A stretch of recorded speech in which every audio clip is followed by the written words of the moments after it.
আজ বানাচ্ছি সবার খুব পছন্দের একটা খাবার, সেটা হচ্ছে মনাক্কা বা মদন কুটকুটিও বলা যেতে পারে। এই শীতে এটা বানিয়ে কৌটোতে ভরে রেখে দিতে পারবেন কয়েকদিনের জন্য। প্রথমে আমি এখানে হাফ কাপ গুড় নিয়েছি আর সাথে হাফ কাপ পানি দিয়ে একটা প্যানে নিয়ে এটাকে ভালো করে মেল্ট করে নিচ্ছি। গুড়টা যাতে গলে যায় ওই পর্যন্ত অপেক্ষা করলেই হয়ে যাবে। গুড়টা পুরোপুরি গলে গেছে। আর এখন একটু বড় বাটিতে নিয়ে নিচ্ছি 2 কাপ ময়দা। ময়দা আমি কাপ দিয়ে মেপে নিয়েছি। সাথে 1 টেবিল চামচ সুজি দিয়ে দিচ্ছি আর 1/4 চা চামচ লবণ। শুকনো উপকরণগুলো একবার মিশিয়ে নিয়েছি। আর এখানে হাফ কাপ নিয়েছি তেল আর ঘি একসাথে করে মিশিয়ে। তেল ঘি একসাথে মিশিয়ে তারপর মনাক্কাটা বানালে এটা খেতে বেশি টেস্টি হয়।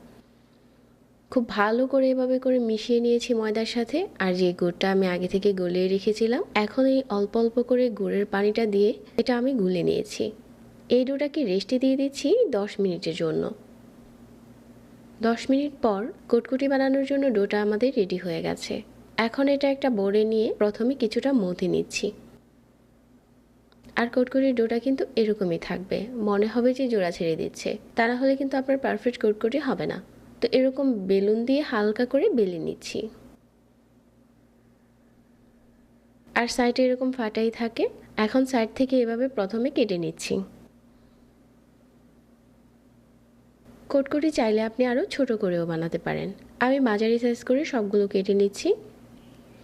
সবগুলো যখন এরকম কাটা হয়ে গেছে, এগুলো প্রথমে একটা আলগা করে প্লেটে উঠিয়ে নিচ্ছি। এগুলো এখন ভাজার পালা। তেলটা প্রথমে খুব ভালো করে গরম করে তারপর কুটকুটিগুলো ছাড়তে হবে। তেলটা খুব ভালো গরম হয়েছে আর এই পর্যায়ে আমি কুটকুটিগুলো দিয়ে দিলাম। আর এগুলো ছাড়ার পর চুলার আঁচ একদম কমিয়ে দিতে হবে। অল্প আঁচে এগুলোকে মুচমুচে করে ভেজে নিতে হবে আর মাঝে মাঝে 2-1 বার নেড়ে দিতে হবে। তারপরে দেখা যাবে যে এগুলো ফুলতে শুরু করেছে, উপরে অনেক বেশি ফাটল দেখাবে। তো এভাবে করে মিডিয়াম আঁচে বেশ কিছুক্ষণ ভেজে নিয়েছি। আর কুটকুটিগুলো যে কতটা পারফেক্ট হয়েছে সেটা দেখেই বোঝা যাচ্ছে, অনেকটা ফাটল হয়েছে উপরটাতে। মাঝারি আঁচে একটু সময় নিয়ে ভেজে নিয়েছি আর এখন দারুণ একটা কালার এসেছে। এই পর্যায়ে তেল ঝরিয়ে উঠিয়ে নিয়েছি। এটা ঠান্ডা করে যে কোনো কৌটোতে ভরে আপনি 1 মাসের মতো সংরক্ষণ করতে পারবেন। এই শীতে একটু বেশি করে বানিয়ে সংরক্ষণ করতে পারেন। বিকেলের জন্য এটা দারুণ রেসিপি। আশা করছি আজকের সিম্পল রেসিপি ভালো লেগেছে সবার কাছে। প্রতিনিয়ত নতুন রেসিপি পেতে পেজ ফলো করতে ভুলবেন না। সবাইকে ধন্যবাদ জানিয়ে আজকে এখানেই বিদায় নিচ্ছি। আল্লাহ হাফেজ।